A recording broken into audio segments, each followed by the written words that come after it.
성경 같이 한번 볼까요? 오늘 우리에게 주시는 성경은 시편 22편 1절에서 31절인데 다 보지는 않고 일단 1절에서 19절까지 먼저 좀 살펴보면 좋을 것 같습니다. 제목 한번 읽어볼까요? 제목 시작.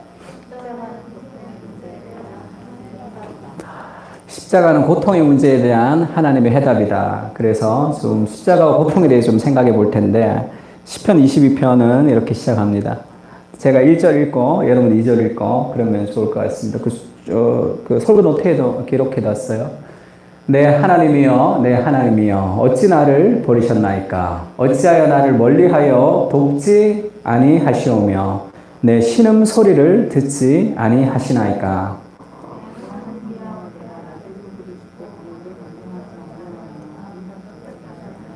이스라엘의 찬송 중에 계시는 주여 주는 거룩하시니이다.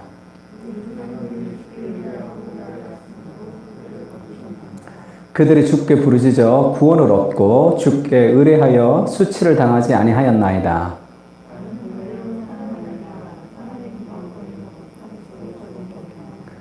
나를 보는 자는 다 나를 비웃으며 입술을 삐죽거리고 머리를 흔들며 말하되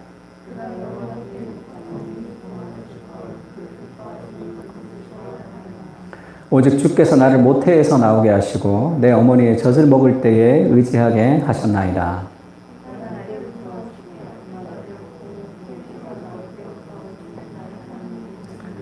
나를 멀리하지 마옵소서. 환난이 가까우나 도울 자 없나이다.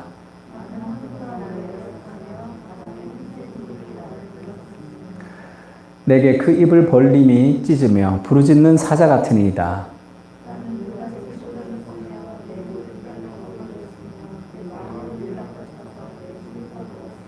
내 힘이 말라 질그릇 조각 같고 내 혀가 입천장에 붙었나이다.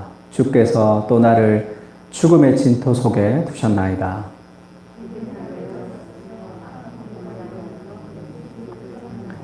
내가 내 모든 뼈를 셀 수 있나이다. 그들이 나를 주목하여 보고 여호와여 멀리 하지 마옵소서. 나의 힘이시여 속히 나를 도우소서. 우리 27절부터 좀 건너뛰어서 27절부터 또 같이 한번 읽겠습니다. 땅의 모든 끝이 여호와를 기억하고 돌아오며 모든 나라의 모든 족속이 주의 앞에 예배하리니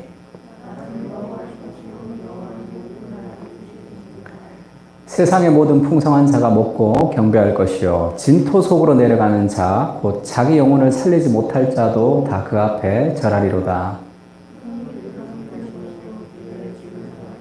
같이 읽을까요? 시작. 와서 그의 공의를 태어날 백성에게 전하며 주께서 이를 행하셨다 할 것이로소이다 할 것이로다. 아멘. 우리가 읽었던 시편 22편에 1절이 어떻게 돼 있어요? 내 하나님이여 내 하나님이여 어찌하여 나를 버리셨나이까. 이게 어디에 나오는 말이에요? 어디에 나오는 말이에요? 예수님이 십자가에 못 박혀서 돌아가실 때 엘리 엘리 라마 사박다니가 지금 시편 22편 1절을 말씀하신 거예요.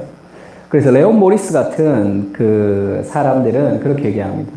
예수님이 시편 22편의 1절을 얘기한 게 아니라 이 시편 22편 전체를 염두에 둔 메시지였다는. 그래서 그 시편 22편 전체를 보면 그리스도의 십자가가 계속 나오죠. 내 뼈를 셀 수 있다. 수족을 찔렀다. 그 다음에 내 속옷을 나누고 겉옷을 제비를 뽑는다라는 그리스도 십자가의 상황을 그대로 묘사합니다. 그러다가 뜬금없이 갑자기 땅의 모든 끝이 여호와를 기억하고 돌아오며 모든 나라와 모든 족속이 주의 앞에 예배할 것이니 나라는 여호와의 것이요 여호와는 모든 나라의 주제심이로다 라는 이 아주 유명한 문장이 여기서 나온단 말이에요. 그래서 그리스도의 십자가를 통해서 그리스도의 죽음을 통해서 그리스도의 버림받음을 통해서 온 세상이 구원 얻는 하나님의 구원의 역사가 엘리 엘리 라마 사박다니 그 안에는 다 들어있었다는 거예요. 그래서 이 세상과 이 세상의 악과 죄의 문제에 대한 하나님의 해답으로서 이 그리스도가 고통을 당했던 그리스도의 십자가를 하나님이 제시했습니다. 근데 이제 이 하나님과 팬데믹이라는 책도 나왔고 그 다음에 제가 좋아하는 팀 켈러와 이 콜린스라는 사람이 이제 대담이 있었는데, Where is God in a pandemic? 그 팬데믹 상황 속에서 하나님은 어디 계십니까? 그런 얘기들을 이제 계속 하기도 하죠. 그래서 우리가 살아가는 세상 속에 예수님이 십자가에서 고통을 당하셔서 우리의 죄와 세상의 고통과 악을 해결하셨다고 우리는 믿고 있는데, 여전히 남아있는 이 세상의 악과 고통에 대해서 이것을 우리가 어떻게 해결해야 될 것인가에 대한 고민이 있습니다. 그래서 그 팬데믹이 시작되고 시리즈로 쭉 한번 설교한 게 있는데, 그걸 좀 정리한다고 생각하면 좋을 것 같아요. 예수님의 십자가가 이 세상의 고통에 대해서 어떤 의미를 가지고 살아가느냐 하면, 예수님이 십자가에서 못 박혀 돌아가셨지만 여전히 이 세상에는 고통이 남아있는 거죠. 그래서 이 박완서시 이 자전소설이죠. 한 말씀만 하소서 보면, 자기 아들이 20살 넘은 아들이 죽었어요. 갑자기 어느 날 교통사고로 죽었습니다. 그러니까 인생에 낙이 없는 거예요, 자기가. 그래서 엄마가 자살할까 봐 딸이 계속 자기 집으로 오라 그러고 했던 그런 그 삶이 이렇게 일기처럼 그려져 있어요. 뭐 창자가 찢어진다고 얘기할 정도로 그런 표현이 그대로 담아져 있습니다. 그러면서 하나님에게 묻는 거죠. 한 말씀만 좀 해달라는 거예요. 왜 내가 지금 이런 고통을 당하는지. 그때 천주교 신자, 초창기 천주교 신자였어요. 그래서 막 신부님 만나고 수녀님 만나고 막 그렇게 기도해 주는 게 있습니다. 그럼 기도 받을 땐 조금 낫다가 집에 오면 또 막 힘들고, 한 말씀만 달라, 그렇게 얘기하죠. 인생에서 고난이 올 때 우리가 가지는 첫 번째가 지성적 혼란이 와요. 지성적 혼란. 지성의 혼란. 이게 지금 사진이 이렇게 잘 보이는지 모르겠는데, 제가 그 전성민 교수님의 세계관적 성경 읽기라는 책을 보고 지금 이 영상을 찾아서 한번 봤습니다. 이게 그레이 아나토미라는 미국의 드라마래요. 제가 한 번도 본 적 없어요. 근데 설교하려고 이 부분만, 이 회만 전체 한번 봤습니다. 모르고 설교할 수는 없어서. 지금 이게 누구냐 하면 이 사람이 의사예요, 의사. 에프릴이라는 의사인데 신앙을 가지고 있어요. 신앙을 가지고 있는데 하여튼 그 회에는 아주 복잡한 일들이 많았습니다. 제가 연속적으로 보지를 못해서 그게 어떻게 연결되는지 모르겠지만 하여튼 복잡한 일이 많았어요. 개인적으로도 그렇고. 그러다가 자기가 이제, 그 맡고 있는 환자가 갑자기 죽었어요. 갑자기 죽었습니다. 이 환자가 이렇게 탁 죽는 장면인데, 이 장면에서 엘리 엘리 라마 사박다니라는 대사가 나와요. 엘리 엘리 라마 사박다니, 하나님 하나님 어찌하여 나를 버리셨습니까? 라고 예수는 그 이제 고통 속에서 죽었는데 하나님은 뭐 했을까? 그리고 이제 그 욥기 얘기를 해요. 욥이 고통을 당해서 하나님이 욥이 이제 그 시련을 견뎠잖아. 그래서 자기 자식을 이제 다시 얻고 했는데, 그럼 죽은 자식은 뭐냐? 그러면서 욥이 고통당할 때 하나님 도대체 어디 있었냐면 신앙의 회의가 막 들어와요. 욥이 고통당할 때는 하나님 어디 있었습니까? 그렇게 얘기하면서 대답을 어떻게 하냐면, 술집에서 하나님은 사탄이랑 싸우고 내기나 하고 있지 않았냐? 사탄이랑 내기하다가 자기 이겼다는 거야, 하나님이. 욥은 고통당하게 해놓고 사탄이랑 내기하면서 자기가 이겼다고 생각하는 그 하나님이라는 그 정서적 혼란이 있습니다. 그러면서 이 환자가 죽을 때 Are you with me? 라는 노래가 나와요. Are you with me? 라는 노래가. 내가 불러서 지금 좀 잘 어떨지는 모르겠는데, 그 노래가 쫙, 당신은 나와 함께 있습니까? 당신이 정말 나와 함께 있는, 나에게 관심이 있습니까? 나는 나에게 관심이 없습니까? 라는 그런 이 후렴구가, 이 노래가 이렇게 쫙 나오자마자 이 드라마 때문에 그 노래가, 그 빌보드 차트에도 올랐다는 그런 얘기를 들었습니다. 다른 가사지만 그 저자가 이 드라마를 찍는 사람이 의도했겠죠. 하나님에 대한 그런 그 의심이 폭발하는데, 당신은 어디 있습니까? 당신 나와 있습니까? 내 인생에 관심이 있습니까? 그런 노래가 쫙 나와서 굉장히 사람들에게 좀 호응을 얻었던 그런 드라마. 지성의 혼란이 있단 말이에요. 그런 인생의 고난 앞에 그리스도의 십자가가 있지만 우리 삶에 지성의 혼란이 있죠. 제가 조금 이 단단한 결론을 먼저 말씀을 드리면, 여러분이 이걸 바로 소화할 수 있을지는 잘 모르겠지만 단단한 결론을 먼저 말씀을 드리면, 전도서 말씀에 그런 말씀이 있어요. 하나님은 하늘에 계시고 너는 땅에 있습니다. 이것은 우리가 좀 기억해야 될 하나의 사건입니다. 기독교 강요에서도 하나님 그렇게 얘기하죠. 자신을 알려면 하나님과 연결되어 있는 것을 알아야 된다 얘기하면서 하나님이 누구신지를 알면 나를 알 수 있어요. 하나님 창조자이시고 나는 피조물입니다. 하나님은 하늘에 계시고 나는 땅에 있다는 것을 먼저 알아야 돼요.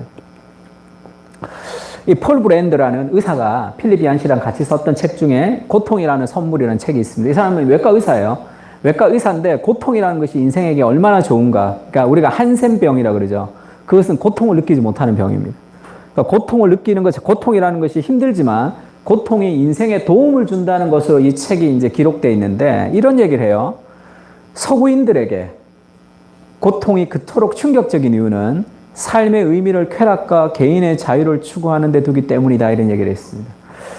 그러니까 그 이전에 계몽주의 이전의 사람들은 인생에서 여러 가지 고난이 있고 어려움이 있을 때 두 가지가 우리와 다른데 첫 번째는 고난이 많았어요.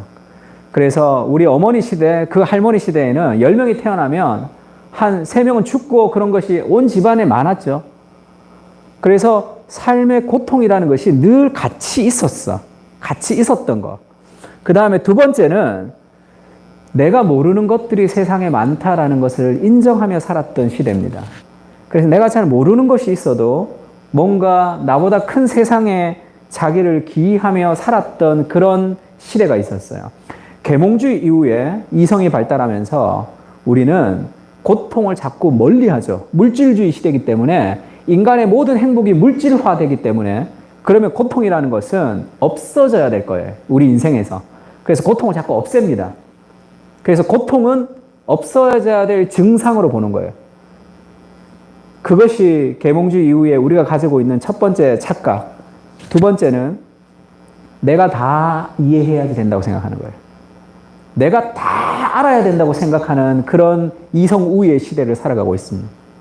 그래서 내가 이해하지 못하면 내가 이해하지 못하는 세상에 하나님을 신뢰하기보다 내가 이해하지 못하면 이해하지 못한 것은 잘못된 거예요.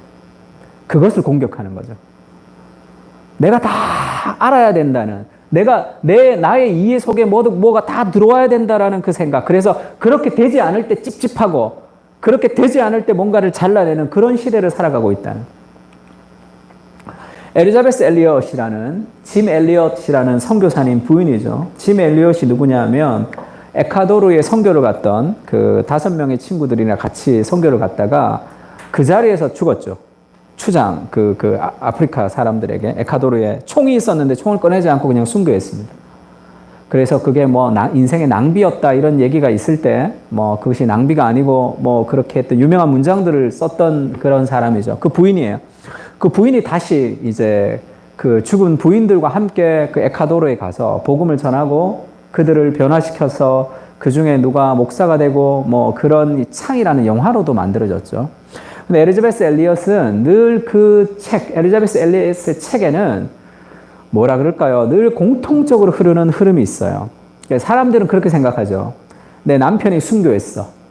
내 남편이 순교했는데 내 아내가 가서 복음을 전했으니까 폭발적인 부흥이 일어날 거라 생각하는 거예요. 왜? 남편의 죽음이 헛되지 않아야 되니까. 그렇게 하나님을 인간의 생각으로 재단한다는 거죠. 왜 남편이 죽었는데 그 다음에 내가 가면 이게 폭발적인 부흥이 일어나야 되죠. 그러니까 그런 하나님을 기대한다는 거예요. 그러니까 그렇게 되지 않을 때 막 실망한다는 거예요. 근데 그렇지가 않다. 그렇지가 않다. 하나님은 하나님이시고 인간은 인간이다. 그것이 엘리자베스 엘리엇의 모든 책에 흐르는 하나의 사상이에요. 그런 얘기를 합니다. 엘리자베스 엘리엇의 모든 작품을 관통하는 한 가지 주제는 이해할 수 없는 상황에서도 하나님을 신뢰하는 것이야말로 주님을 또 다른 인간이 아니라 하나님으로 대접하는 자세라는 것이다. 하나님을 영화롭게 하는, 다시 말해 그분의 선하심과 지혜로우심을 인정하는 태도다. 인생의 고난이 올 때 우리는 뭔가 답을 찾으려고 노력합니다. 이것이 결국 이렇게 될 거야. 이것이 결국 이렇게 될 거야. 그것은 인간적인 생각에, 그것은 하나님의 계획의 20% 정도에 불과하단 말이에요. 하워드 스탠리워스가 그런 얘기했죠. 자기 아내가 정신병으로 10몇 년을 고통하다가 죽었습니다. 자살을 하기도 하고. 그 다음에 누군가를 죽이려 하기도 하고 그 힘든 그 10년을 살았단 말이에요. 그러면서 사람들은 그 스탠리 하우어스가 목회자니까 기대하는 게 있죠. 그 고통스러운 그 과정을 통해서 어떻게 하나님 앞에 은혜를 받았는지를 좀 얘기해 주고 싶단 말이에요. 그런 얘기했어요. 잘 모르겠다. 이게 어떤 의미인지 잘 모르겠다. 인생은 답이 없이 살아가는 것이다. 이렇게 얘기했어요. 그것이 주는 자유가 있다는 거예요. 우리 아내가 그렇게 돼서 이렇게 된 것은, 이런 이유 때문에 나한테 이렇게 해주기 위해서, 그러면 그것은 다 답이 될 수 없어요. 그건 다 답이 될 수 없다고.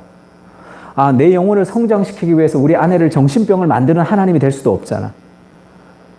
그것을 다 이해하려고 노력을 하니까, 그러면 너무 슬프다는 거죠. 그게 하나님이 너무 좁아진다는 거예요. 답이 없어. 나 잘 모르겠어. 그 모르는 것이 주는 자유가 있다는 거죠. 그것이 하나님의 크심을 그냥 그대로 받아들이는 것이죠.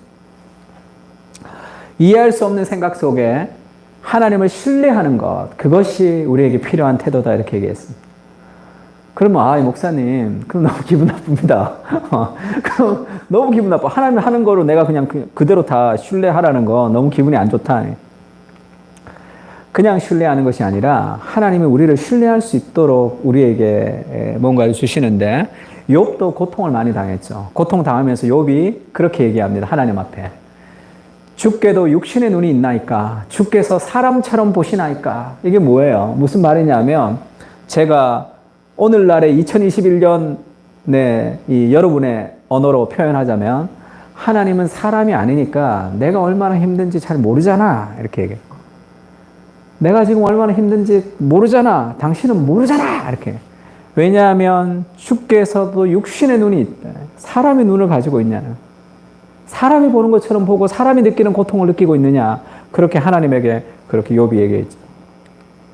그러는 욥기 마지막에 보면 여호와께 대답하여 이르되 주께서는 못하실 일이 없사하며 무슨 계획이든지 못 이루실 것이 없는 줄 아오니 무지한 말로 이치를 가리는 자가 누구니까 나는 깨닫지 못한 일을 말하였고 스스로 알 수도 없고 헤아리기도 어려운 일을 말하였나이다.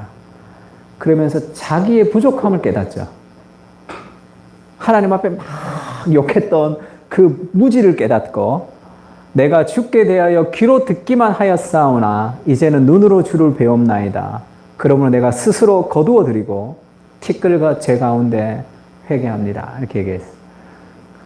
그러니까 그 고난 속에서 하나님에게 혼란스러웠죠. 왜 내 인생에 이런 고통이 있는지 나는 이해할 수 없습니다. 하나님 답을 좀 해주세요. 그렇게 얘기했는데 마지막에는 완전히 전세가 역전됐어요. 중간에 어떤 일이 있었냐. 그 욥기 38장부터 우리 욥기 다 읽었죠. 38장부터 계속 진행되면서 하나님이 욥에게 질문을 하십니다. 질문은 딱 두 가지예요. 많은 질문을 하시지만 질문은 두 가지입니다. 하나님이 우리에게 질문하신 이유는 뭐죠? 질문을 통해서 우리 안에 뭔가를 끌어내는 거죠. 믿음을 세우시는 거죠.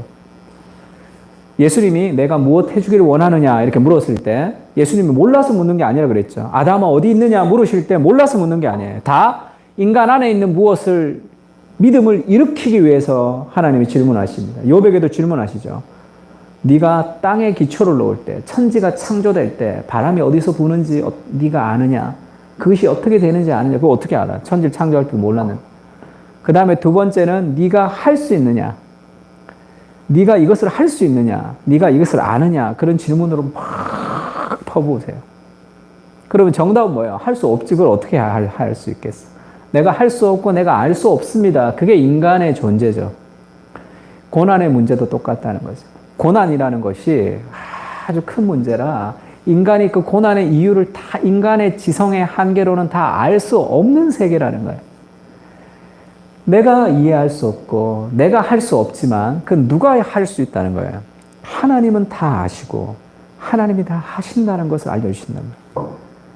그래서 욥이 자기가 왜 고난을 당했는지에 대한 이유를 물었지만 그 이유에 대해서 명확한 해답을 들었기 때문에 그가 회복된 것이 아니라 내가 알 수 없지만 하나님이 모든 것을 아시고 모든 것을 할 수 있는 그분이 나를 붙들고 있다는 걸 알았죠. 하나님의 임재입니다. 임재.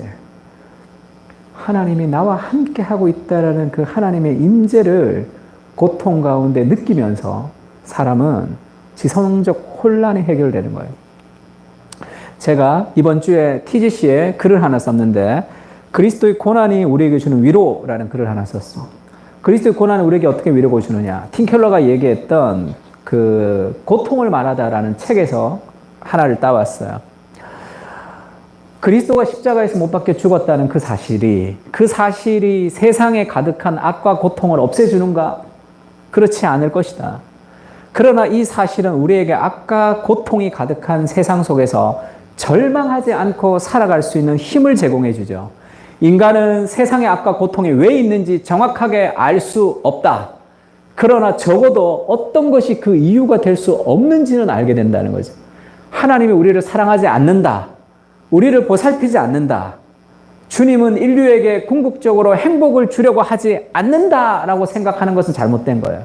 왜냐하면 그리스도의 십자가의 죽음은 고통을 다 없애준다고는 약속하진 않았지만 그 고통의 한가운데 우리를 위해서 십자가를 지셨던 그리스도를 통해서 그분이 나를 사랑하신다는 확신을 주신단 말이에요.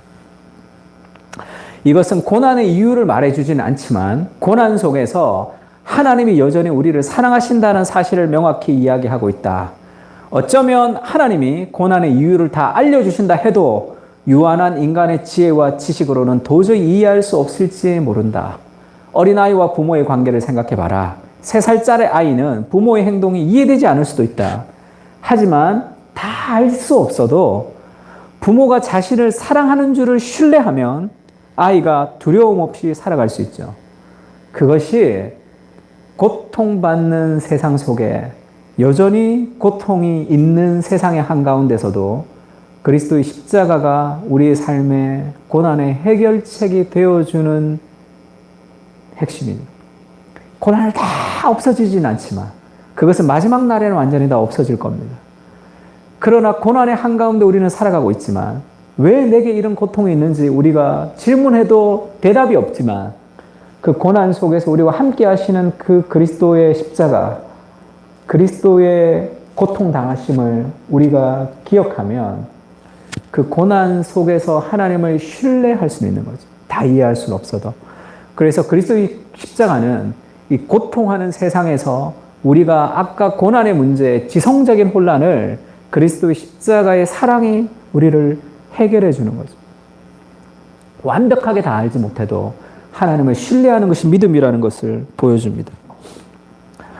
두 번째는 이 감정적인 혼란이에요. 우리가 고통이 확 당하면 이 감정적으로 무너질 때가 많습니다. 필립 얀시라는 미국의 작가인데 이 사람 조금 삐딱하게 글을 좀 많이 쓰는데 내가 고통당할 때 하나님 어디 계십니까? 그런 책도 있고요. 하나님 당신께 실망했습니다. 이런 책도 있어요. 그래서 이 책이 처음 나왔을 때 미국에서 엄청나게 메일을 많이 받았대. 제목을 이렇게 써서 막 신성모독이라고 메일을 엄청 많이 받았다는 거예요. 이 두 책 다 괜찮아요. 필립 얀시라는 이 작가가 그 인생의 고통 속에서 막 이렇게 자기가 헤매었던 그런 과정을 이렇게 그렸습니다. 감정적인 혼란을 우리가 이 감정적으로 고난 가운데 힘들 때 우리가 해결할 수 있는 가장 좋은 길은 이 감정을 그대로 하나님에게 토하는 거예요. 예수님도 내 하나님이여 내 하나님이여 어찌하여 나를 버리셨나이까? 어찌하여 나를 멀리 돕지 아니하시며 내 신음소리를 듣지 아니하시나이까? 하나님이 자기를 정말 버리죠. 우리가 당하는 나는 하나님에게 버림을 받은 것 같고 내 인생에 이렇게 고통을 당한 것 같아서 하나님 나를 사랑하지 않는 것 같다고 느낄 때 그 느낌이죠. 정말 하나님 우리를 사랑하지 않는 건 아니니까. 그러나 예수님은 정말로 버림을 받으셨단 말이에요. 하나님에게 정말 버림을 받았다고. 하나님에게 버림을 받는 것이 아니라 심판의 저주를 받은 거죠. 내가 하나님으로부터 저주를 받는 그때도 내 하나님 어찌하여 나를 버리셨나이까 하면서 내가 버림을 받는 그 상황을 인정하면서도 그의 마음은 내 하나님이라고 기도하며 하나님께 나아가죠. 그래서 어떤 주석학자는 하나님에게 버림을 받는 그 순간에도 예수님은 하나님께로 나아가고 있었다 이렇게 표현했습니다. 우리가 이해할 수 없고 정서적으로 이해할 수 없는 상황 속에 그것을 하나님께 토해내는 것, 그것이 굉장히 중요한 신앙의 어떤 핵심이죠. 기독교의 신앙과 다른 신앙의 다른 게 뭐냐면 고통에 대한 인식이 달라요. 이 스토아 학파의 계통이나 그런 쪽으로 생각하는 사람들은 고통은 그냥 지나가는 것이다 이렇게 생각합니다. 그래서 그런 책들도 있죠. 고통이 있으면 이게 다 지나간다 그냥. 그것도 한쪽 진리죠. 한쪽 진리예요. 한쪽 진리. 또 어떤 사람은 뭐예요? 아프니까 청춘이냐? 천만에. 아프면 병원 가야 돼. 다 돌파해야 돼 이렇게.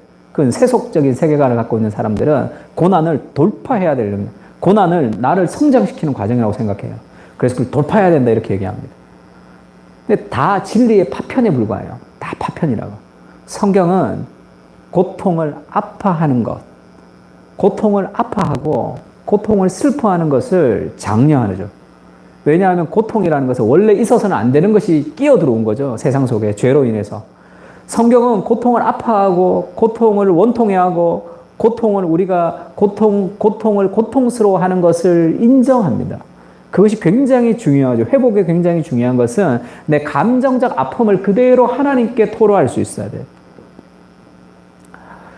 시편 88편도 마찬가지죠. 주께서 나를 깊은 웅덩이가 어둡고 음침한 곳에 두셨사오며 주의 노가 나를 심히 누르시고 모든 파도가 나를 괴롭게 하였나이다. 하나님이 나를 이렇게 힘들게 했다 이렇게 얘기하죠.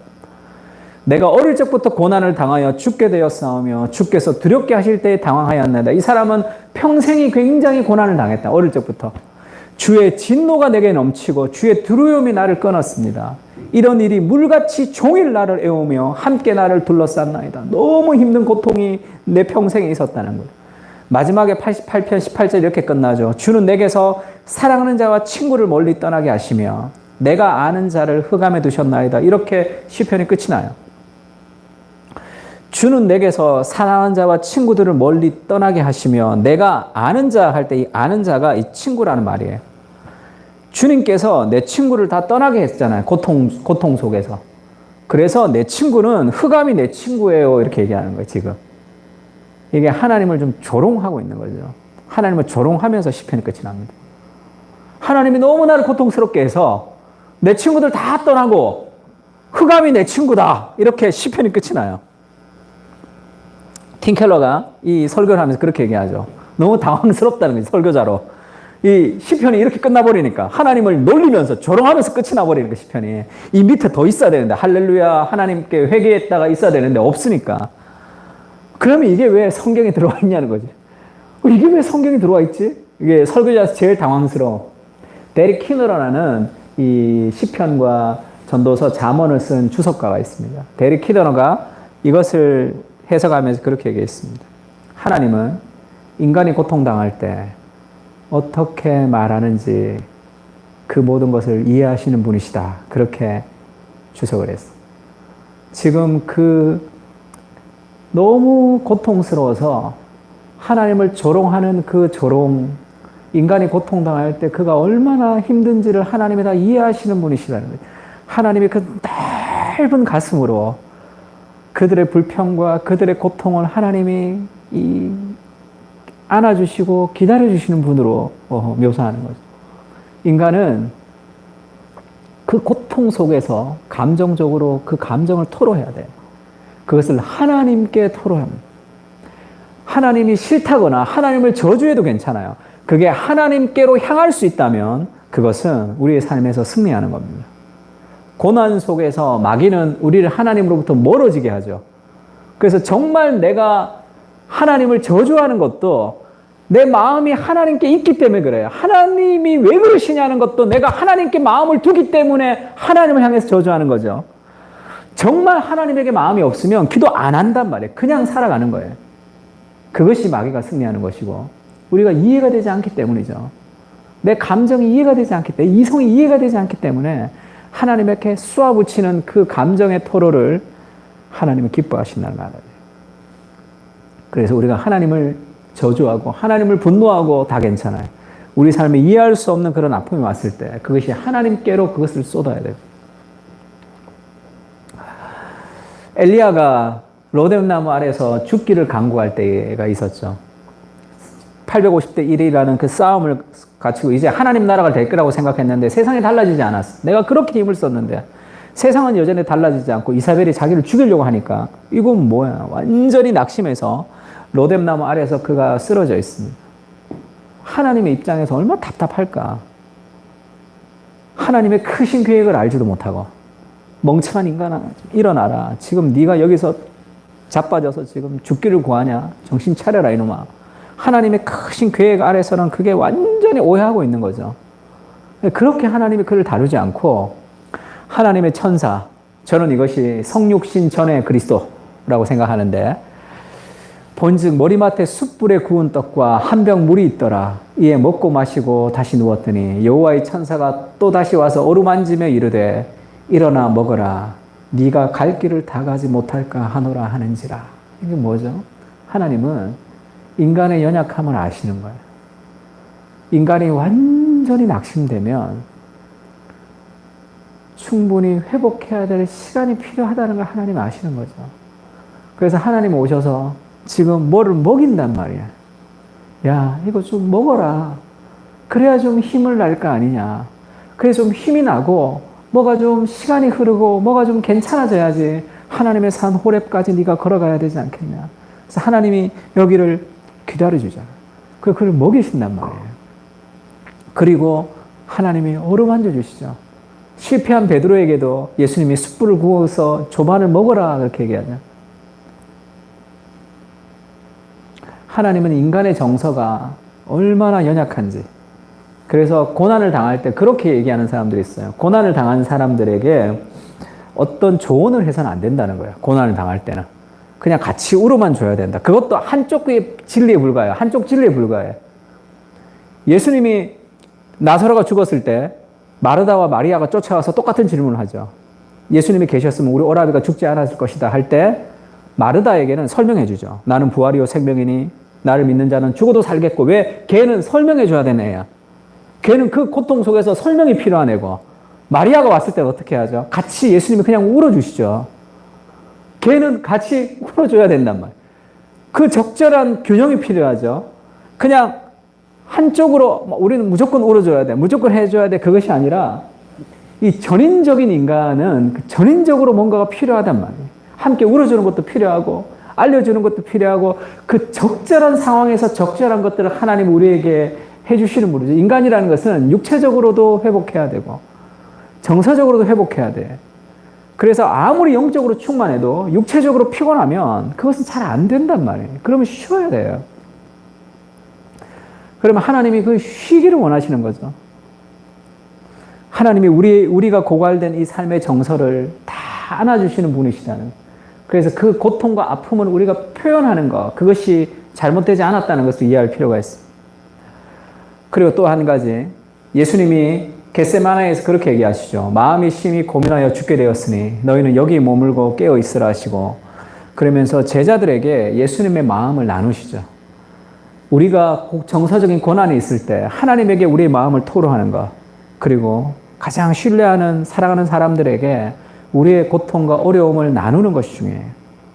예수님도 자기가 고통을 자기만 지고 잠수타지 않고 그 아무것도 모르는 제자들에게 나누잖아요. 그 메시아가 이 땅에 오셔서 내가 심히 고민하여 죽게 되었다. 나 너무 힘들다. 이렇게 얘기하잖아요. 그러면서 예수님이 그 겟세마네에서 그 내일 십자가의 그 무거운 짐, 내일 죽어야 되는 그 인류의 죄를 짊어지고 죽어야 되는 그 무거운 짐을 지고 십자가에서 겟세마네에서 기도하러 가시잖아.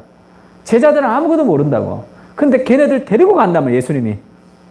걔네들 데리고 가서 돌 하나 던질 쯤 거기에 있고 깨어서 기도하라 하면서 예수님 혼자 기도하죠. 내일 죽어야 되는데 지금. 근데 걔들 다 그냥 자잖아. 근데 걔네들을 데리고 가죠. 마음은 원이로되 육신이 약하도다 하면서 예수님이 그걸 책망하는 게 아니에요. 왜 걔네들을 데리고 갔을까? 누가 그런 얘기 한 걸 들었어. 자기가 너무 힘들고 사람들로부터 공격을 많이 받았는데 그럴 때마다 자기가 좋아하는 사람들에게 자꾸 전화를 하는 자기를 발견했대요. 전화해서 위로를 경험하는. 너무 스트레스를 많고 힘드니까. 그러면서 이 구절을 묵상했습니다. 예수님이 그 스트레스와 그 아픔과 그 정서적인 어려움을 그 사랑하는 제자들과 아무것도 모르는 것들 거기 옆에다 놓고 예수님이 기도하고 싶은 거죠. 뭘 알겠어. 근데 걔네들 거기다 놔두고 예수님이 그 십자가의 그 무거운 짐들을 그렇게 기도하신다면 아무도 모르는. 그러면서 그분이 그렇게 얘기하더라고요. 아, 나도 좀 그래도 되겠구나 이렇게 생각했다는 거예요. 그래서 누군가로부터 많이 비난받고 힘들 때 그 내 편들한테 전화해서 위로를 좀 받는, 아, 좀 해도 되겠구나 이런 생각이 좀 들었다는 얘기를 들었습니다. 그게 건강한 영성이죠. 감정. 그래서 이 고백노 굉장히 제가 좋아하는 책인데, 그렇죠. 옛날 사람들은 이성이 중요해요. 감정을 눌러야 돼. 감정을 억눌러야 돼요. 이성적으로 판단해야 돼. 그러면 더 이상해지죠. 요즘 사람들은 감정이 최고입니다. 감정대로 살아야 돼요. 내 감정을 막으면 폭발하죠. 내가 하고 싶은 것을 막으면 폭발하는 시대가 됐습니다. 요즘은. 감정이 주인공이 되는 시대가 된 거죠. 둘 다 이성이 감정을 눌러야 되는 시대가 잘못됐듯이, 고대의 시대가. 지금은 감정이 이성은 상관없어요. 감정대로 살아가는 시대. 그것이 잘못되는 양극단이죠.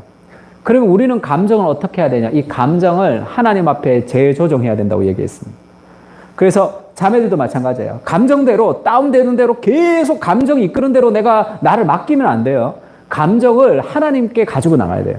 나의 슬픔, 나의 아픔, 나의 고통을 하나님께 가지고 가서 감정을 하나님께 토로해야 돼.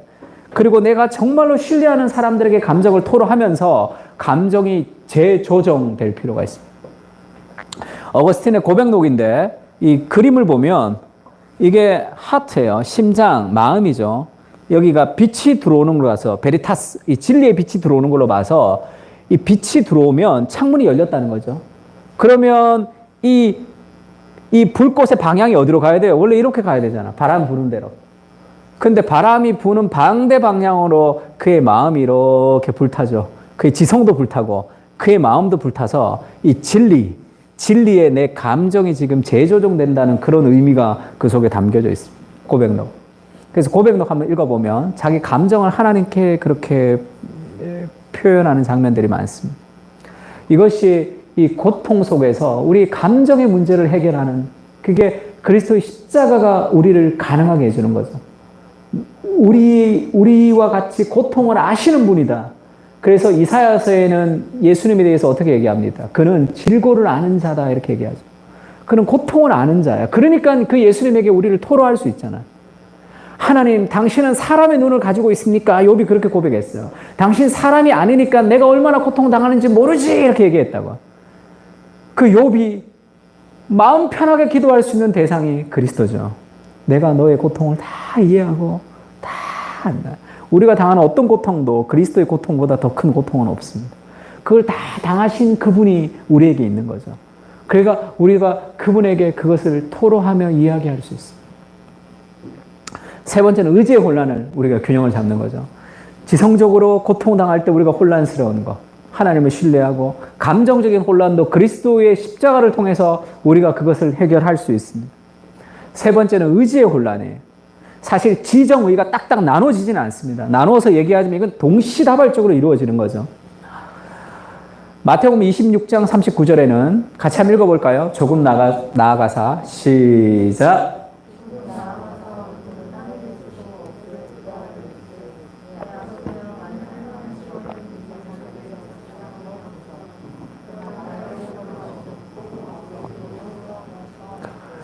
인간의 마음에는 두 가지 뜻이 있어요. will이 있다고. 두 가지 의지가 있어요. 첫 번째는 나의 의지가 있고, 두 번째는 아버지의 의지가 있습니다.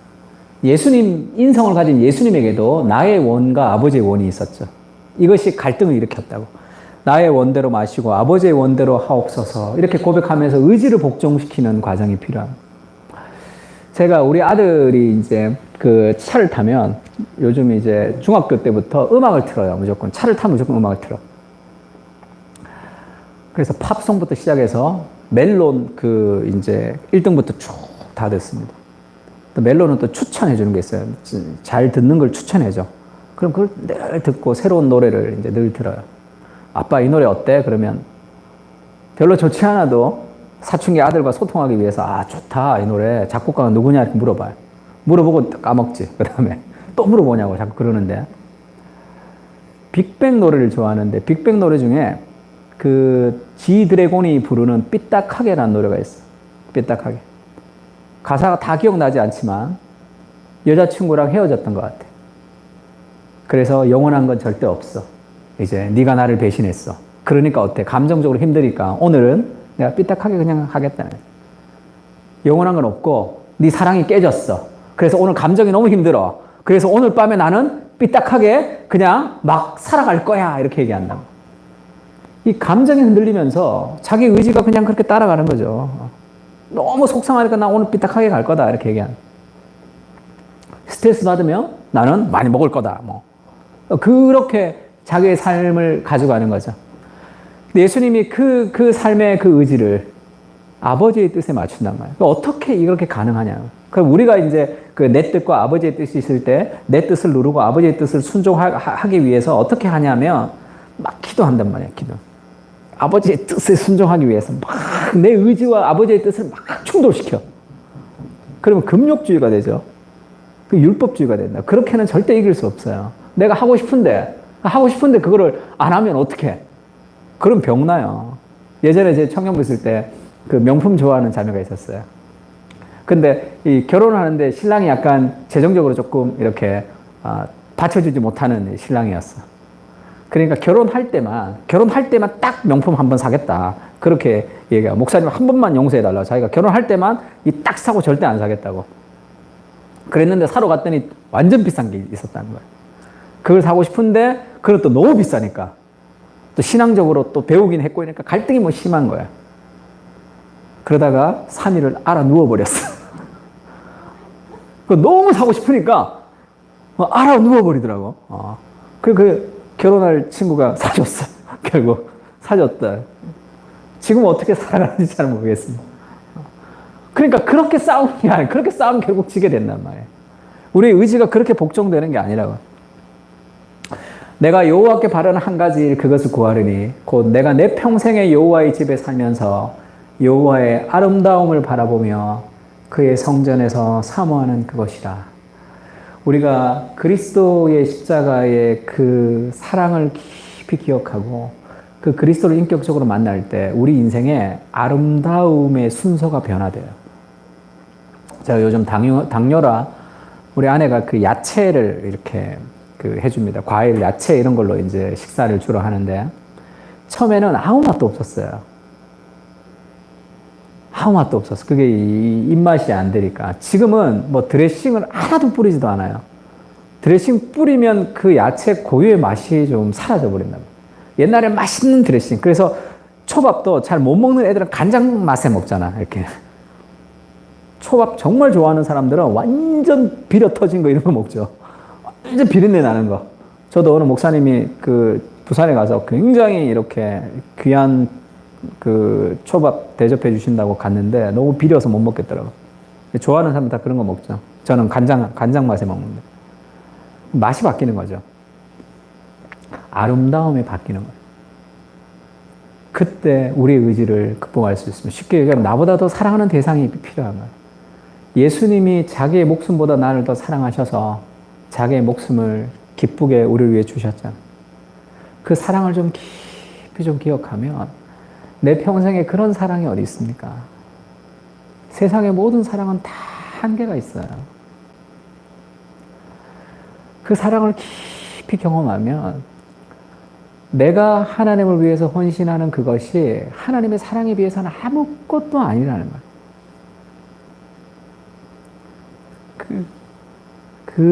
그러면서 우리의 원함을 기쁘게 포기할 수 있는 거죠. 어거스틴의 고백록에서 제가 정말 좋아하는 문장인데, 자기가 이 무력에 이렇게 유혹을 많이 받습니다. 호기심의 유혹을 받습니다. 유혹을 받는 거를 막 얘기해요. 그러면서 이렇게 고백하는 장면이 있습니다. 나의 아름다움이 되신 나의 하나님. 저는 이 구절을 제일 좋아해요. 이렇게 유혹받고 이렇게 유혹받습니다. 이렇게 얘기하다가 나의 아름다움이 되신 나의 하나님. 이렇게 얘기해요.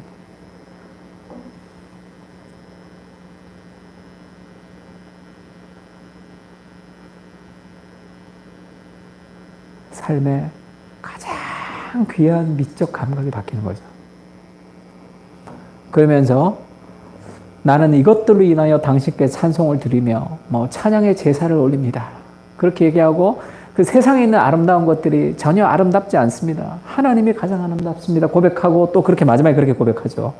이와 같이 분별하는 나 자신도 외적인 아름다움에 발이 올려 넘어지는 때가 있사오니 주여 당신은 나를 그 올무에서 풀어주시나이다. 이렇게 늘 넘어지지만 외적인 아름다움에 걸려서 늘 넘어지지만 이것보다 더 아름다우신 그 하나님의 아름다우신 그게 있다고 고백하는 거죠.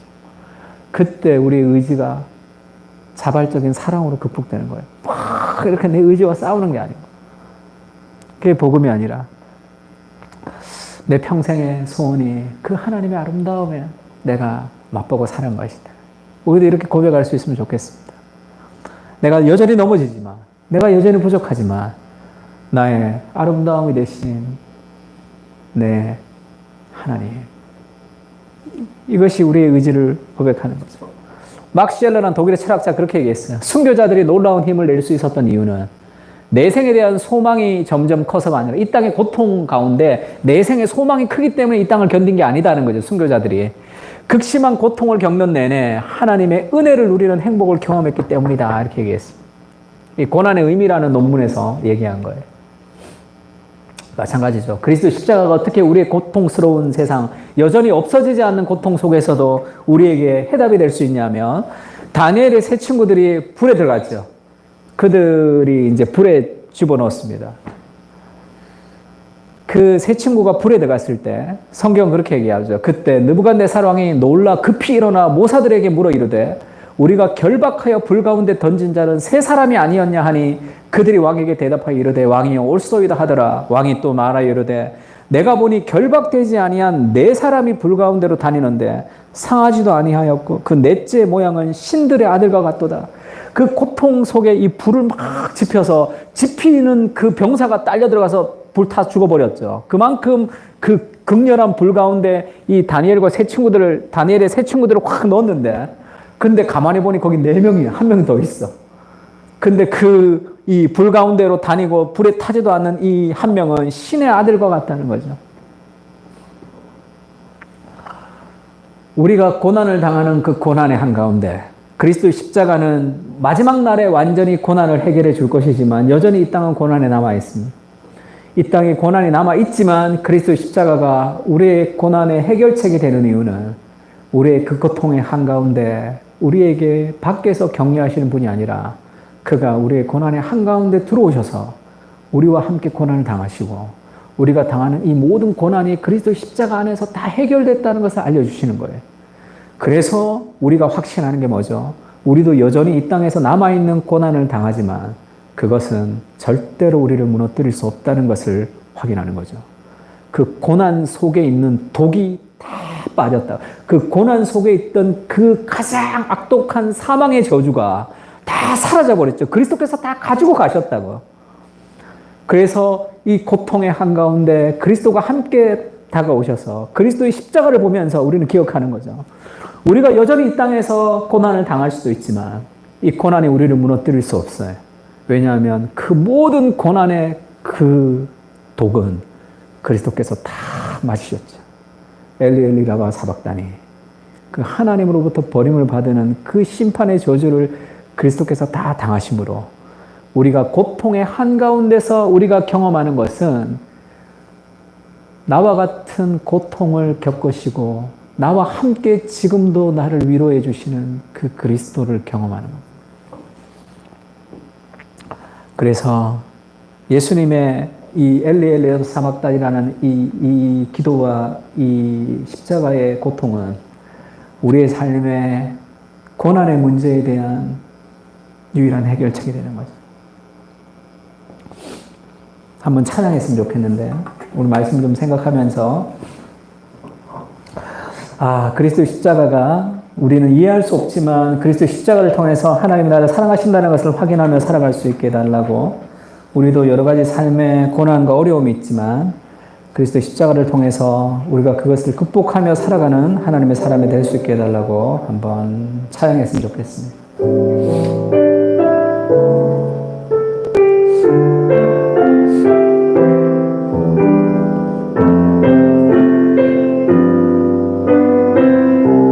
변치 않아 무엇이 변치 않아 내 소망이 되며 내 소망이 되며 무엇이 한결같아 무엇이 한결같아 내 삶을 품으리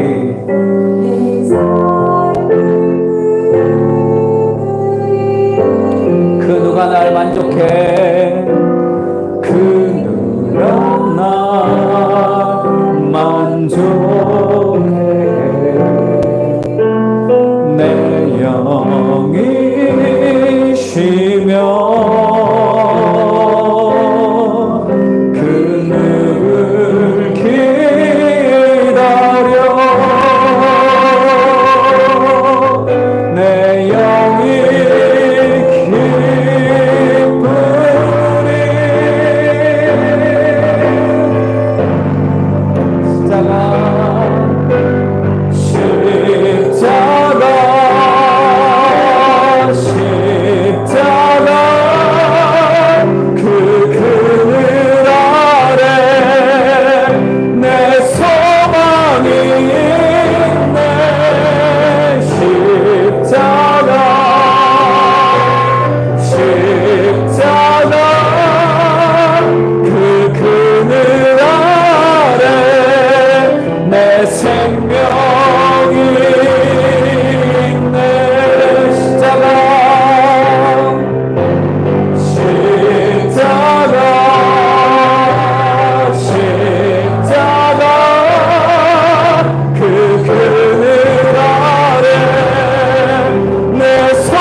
그리스도의 십자가의 사랑을 우리가 깊이 기억하며 우리의 고통의 한가운데서도 그리스도의 사랑으로 우리가 그것을 신뢰하며 이겨나갈 수 있도록 주님 은혜를 부어달라고 같이 함께 기도했으면 좋겠습니다. 다 같이 기도하겠습니다.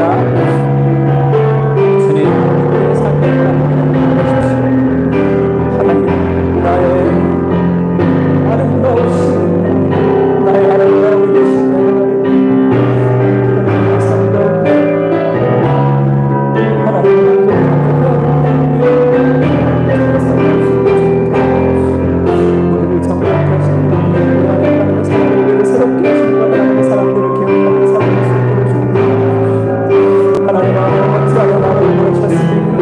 하나님을 신뢰하며 살아갈 수 있도록 주옵소서.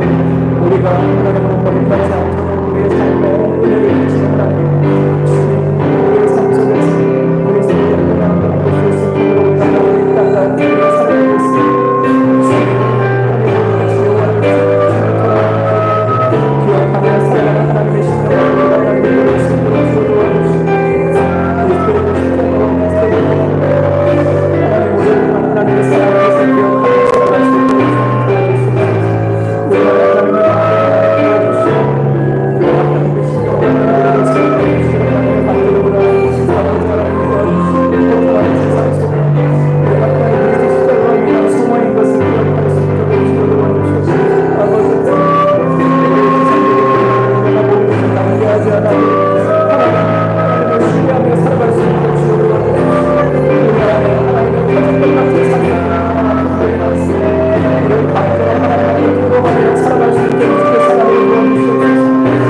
여전히 고통하는 세상에, 여전히 악과 죄악이 남아있는 이 세상 가운데 있지만 우리가 다 이해할 수 없어도 그리스도 십자가로 우리의 지성을 주름게 복종시키며 우리의 삶의 감정적인 힘들과 어려움들을 하나님 앞에 토로하며 우리의 삶에 내 뜻대로하고 싶어하는 우리의 삶의 많은 의지들을 하나님의 아름다우심을 바라보며 그 사랑하시는 그리스도를 기억하며 우리의 삶을 기꺼이 내어드릴 수 있도록 은혜를 베풀어 주시옵소서. 여호와는 내게 복을 주시고 너를 지키시기를 원하며 여호와는 그 얼굴을 내게 비추사 은혜 베푸시기를 원하며 여호와는 그 얼굴을 내게로 향하여 드사 평강 주시기를 원하노라. 이제는 우리 주 예수 그리스도의 은혜와 하나님의 사랑과 성령님의 교통하시는 은사가 그리스도의 십자가의 사랑을 깊이 기억하고 우리의 삶의 모든 것을 주께 드리며 우리의 삶의 모든 혼란을 정리하며 이해되지 않아도 하나님을 신뢰하며 살기를 다짐하고 돌아가는 사랑하는 하나님의 백성들 머리 위에 이제로부터 영원까지 함께 계실지어다.